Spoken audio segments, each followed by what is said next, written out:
Okay. Mr. Séamas on Neachtain, scríbam an cholúin Tomhas na Teanga, it's a National Hibernian Digest, agus Tommy chun ceannacha a léamh. I'm going to read one of my columns. Sawan Gnulig Gavil Sidoyag an ceann sin. So, Shamisha Sachunya, that's me in the corner. Ismailam and Telefish, Kaham an Amagra Ama ag féchant histócha, ach winam chat in vas. Le tamla nuas tas simagum I gúpla clár a bhfuil buintecha le héranig agus stair slacht na héran. Tá siad a rain in animus a bheis an liú hís jeg. Capar an tedal atá cheann atá faoi na cúig fuinte I gahar nuárach BBC America, am yera an chagi cara, agus hell on wheels and tedal atá cheann faoi hógáil an Iarn Road ras il chríochi, or AMC, in the an chagi chéine. I'm only going to read the Irish. Tá in imirci airnacha sa dá chlár. Ní bhíonn siad an a mhórálta, ach sin mar a bhí roinnt mhór daoine sna háiteanna seo an sin. Sa chlár dearnach I mbliana de HOW, bhí an orm cúpla focail géalga chlisteáil. Sleachta chleacht for sleachta, rud a deirtar go hantúil mar bheannacht ag banis. Batch an dói a dúsáid siad sa chlár ach fuamníoch de ceart agus líg sé le cíal I ggóibh héics an chlár is tócha. Níl is a gom cé a thug córa le dóibh meidir leis an néalga sa chlár ach fair play dóibh.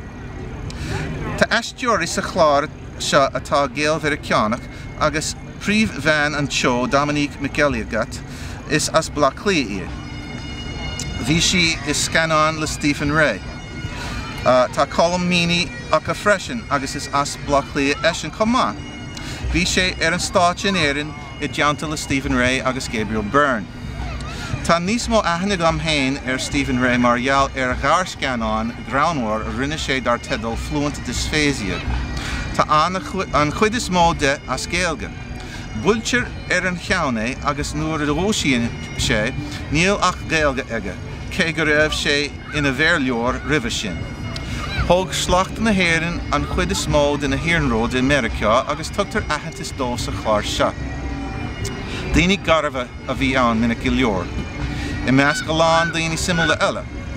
Chapar tá aisteoirí Sasnacha, Canadacha, Americanacha agus éireannacha ann. Rugach Kevin Ryan duine den ordan imlá clia. Bhí sésin agus a bhean óg chuas RTE sular tháinig siad go America. Is amí éireannach a chur faoi sna cúig fuinte ag am an gharta mhór. Bhí an áit go dana fad ach ba hasach dóibh. Bhí sinseir de a chud hain ina gcónaí an sin. Chuaigh siad go córsanacht ní bar ina dhia, Bedford-Stuyvesant, Brooklyn, a bhí ina córsanacht éireannach ag gnám. Sa chláir seo, díríonn siad charpaigh agus thaobh doracha na catrach. Ní cheap fá go ndéanach an BBC chlár mar seo faoi éireannig America agus go mbeadh sé go maith ach sin mar atá. Tá an dar chláir seo anna simúl agus go maith dar léamh.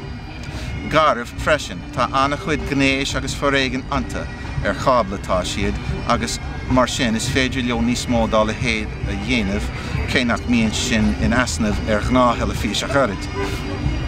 Tá teanchar ag sinseir agus éireannig an lei aniu hela fís ver ceá, mar atá beag nach gach éon rud. Sinné.